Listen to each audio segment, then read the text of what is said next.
Just going to show you some of the settings I use on the RX100. It's the original camera. I got this one for £25, which I know is incredibly low. So the chances of finding that low, well, you might do, but you might get one for £100. If you go online, you'll see this camera's been reviewed a lot and people love the original RX100. The reason that I got it such a reasonable price is because there's a lens cover. If I shut that down, so the cover on the lens actually didn't work too well, but I just kept using it, and it does play up every now and then, but it seems to come back to life now. So just look out for these cameras. That's obviously a little standard fault, but got it for £25, so pretty pleased with that. It's obviously well worn. I'm not too worried about that. I bought this camera really because I wanted a camera that I could just use on the beach or just use anywhere when I didn't want to get a camera phone out and risk that. So it's gone really well. I've had it, I think, probably 3 years now. And I'll just go through a few things I've set up to make the camera work better for me. As you can see, the screen's absolutely scratched to death. Not done by me. I'd look after it miles more than this. The covers come off the side for the USB link. So just going through a few things I absolutely love about this camera. The first thing is it's very quick to use once you've got it set up right. When you've got it set up right, you can just press the shutter. It's extremely quick. So I'll just show you that. Hopefully not too close, but as soon as it finds focus, it's just a very rapid camera. I mainly use it in black and white, to be honest with you.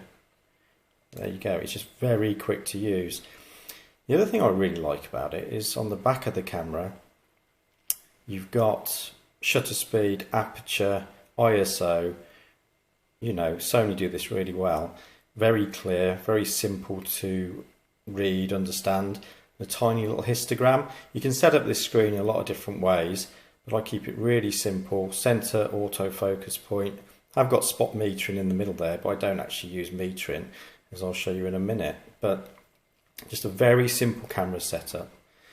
Use it obviously in manual mode, so there's no need to worry about metering at all. I use the front dial. I've actually got that set for ISO. So what I'm doing really, my setup, shifted a bit there, is let's get to a 60th. My average sort of working shutter speed might be a 60th, and I just use the ISO dial to brighten and darken the image. Not a standard way of working, as you know, but I find it's really quick. So I'll see something, I'll line it up, get it spot on with histogram, take the picture and just keep going. And that's what I love about this camera, is it's fast. The autofocus is fast, very simple to use, and it's been brilliant. So 60th 5.6, so why 5.6? Well, 5.6 is my working aperture with everything I do really. And a 60th is where I start for movement. So I know if I'm going down from a 60th to a 30th for street photography and general use, then I can get some motion blur, then a 15th. And all I'm really doing is just saying to myself, right, I want some motion blur. 5.6 is fixed, doesn't move. And then I'm just adapting the camera by using ISO with the front dial. So ISO 400. And just going for it from there. On to the next one. The great thing about this is you're not metering. You're literally setting shutter speed for the desired result, which is really important when I'm training people. People aren't doing that. The desired result, is it motion blur? Is it a static subject? That's why I'm using shutter speed first in my mind. Camera shake obviously comes into it. This has got a great steady shot inside it, by the way, which stops. You can shoot a 15th to an 8th. I can shoot a quarter with this. It's got a leaf shutter in it, so you've got very little vibration.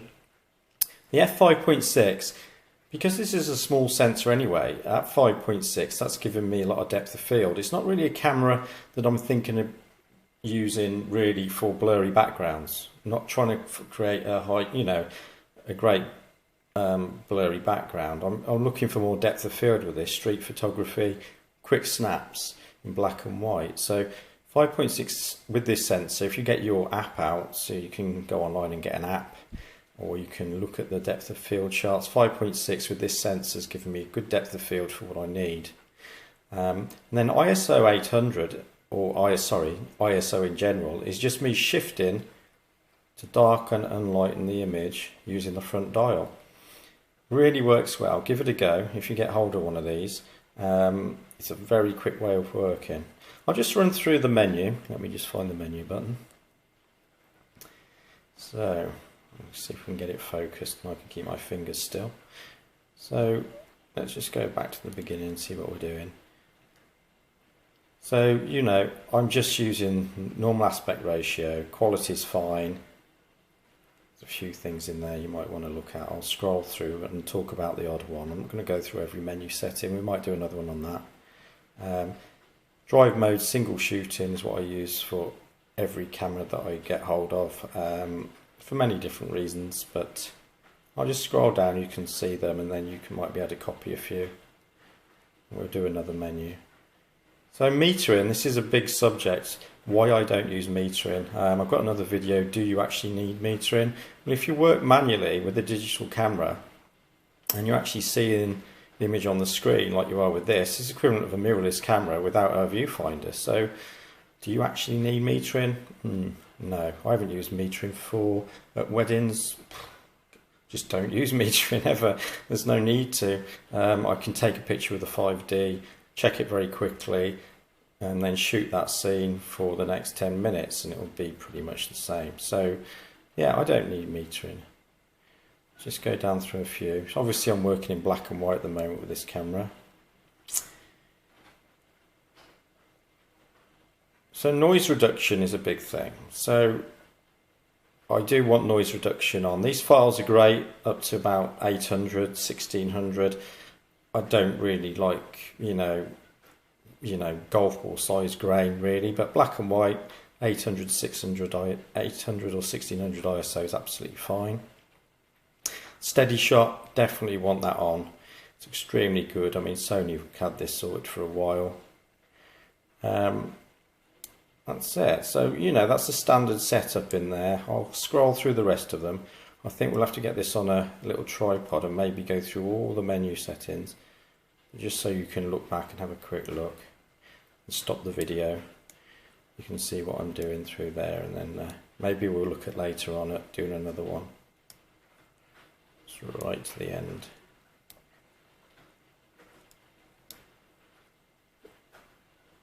So, image quality. What do I think of the image quality out of this camera? Very impressed. If I had a choice of an iPhone or a Sony RX100, the reason I'd be using this camera is because it is so fast to use and it is a standard camera.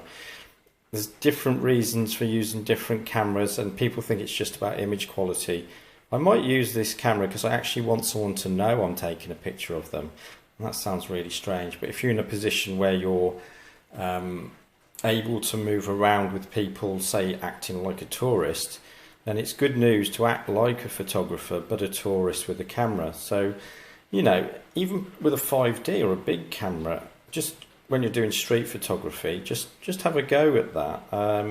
This isn't focusing that well today. I don't know why. There we go. It is now. A bit too far away. Don't know what's going on there. So, the negative sides to this camera, why I wouldn't buy one. If you're looking for a viewfinder, obviously that might be a big negative for you. I'm actually not that bothered with this camera. It's so quick to get to up in front of you, take the picture and just walk on, that the viewfinder, as in the screen on the back, is absolutely fine for me. A negative to you might be the small sensor, because as you know, with smaller sensors you get a different perspective. So yeah, that might not suit you. So if you don't like the iPhone perspective, the stacking of the image where everything looks closer together, you're on a small sensor here, and that can be a visual thing you just don't like. And some people like full frame images, as in 5D, you know, the R and all the Sonys, they like that and they think it's just about resolution. It's not actually. It's the way the image is stacked together and compression of the image. And I have to say, when I'm doing weddings, I can appreciate why brides like certain images, blurry backgrounds. So just bear that in mind. If you're trying to make a blurry background with this, it has actually got a 1.8 at the wide end, so it's quite useful that end. As you can see, it goes to 4.9. See if we can just get that in. So you're going to 4.9. So it's a 1.8 to 4.9 at the long end. So that's why I just use this as a 5.6 camera. It doesn't matter whether I'm zoomed in or wide. Another reason. So yeah, it's been good and it's battle scarred, but I can highly recommend this camera. If you can get one for £25, you've got an amazing little machine. I won't really say much about the video. I haven't done a lot of video with this camera, but to be honest, with the steady shot that's in it, it's a brilliant camera. You could use this for vlogging, use it for anything. So yeah, really pleased with it. And that's just an overview of a very affordable little camera.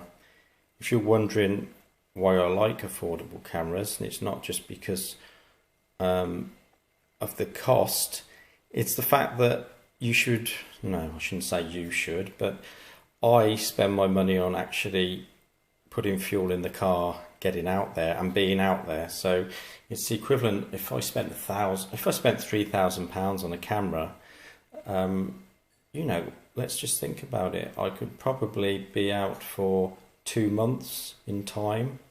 Think about that. So actually using cheaper equipment gives you the money to be able to get out there and actually do the photography in the first place. So it's something I got taught a long time ago by a book by Lee Frost, where he said just sell your expensive car, get a cheap one, don't spend a fortune on camera equipment, and just get out there and do it. So that's why I love the cheaper end of things. And the great thing about this time we're in now, 2019, is the camera equipment from 15 years ago, 10 years ago, is top notch. You want to get out there and have a look at the prices of this equipment. And that's, I don't want this channel to be completely dedicated to, well, let's say budget equipment, but the bottom line is it's really good. I've fired, by the way, with this little flash that it's got built in. I've used this camera. I'm trying to look to pop it up. You have to do a half shutter. Don't worry about it. But you've got a little flash that pops up there. God, this autofocus is not happy today. Maybe I'm a bit close. No, it's not, is it? Yeah, it looks like the Samsung's going pear-shaped. Here we go. Let's try and get it in. So the flash I've used popped up, and I've actually triggered the other flashes with this tiny little flash. And because we've got a leaf shutter, which is a massive bonus to this camera, it's got a leaf shutter in there. It means we can do high-speed sync flash, and it makes, this is a brilliant little flash camera. I've done lots of different things with it. So yeah, definitely recommend the RX100. Obviously, I think we're at number 6 or 7 now with RXs. They cost a lot of money. I wouldn't mind seeing the brand new one, I must admit. I haven't seen it yet, but it's done me proud. And I'm actually passing this on to my son, who's using it a lot now. He's only 6, so yeah, going really well. Hope that helps. I know it's only a general overview, but get out there and try some of these really cheap, let's call them battered, cheap cameras that you're not investing much money in, but have got good reviews. Go and see some more of the reviews on YouTube, and check out the 5D reviews I've got, a 30D review. There's a lot of other good stuff on here.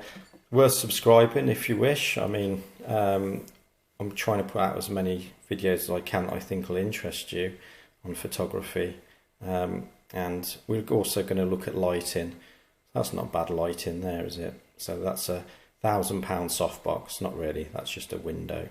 So we'll look at lighting equipment as well. Comment below, and I'll see what I can get reviewed for you. If anyone wants to send me anything to review, just go to my site, richardbarleyphotography.com. Send me something over, or give me an email first, and I'll review it for you and we'll take a look at it. People are always interested in equipment. Okay, thanks a lot.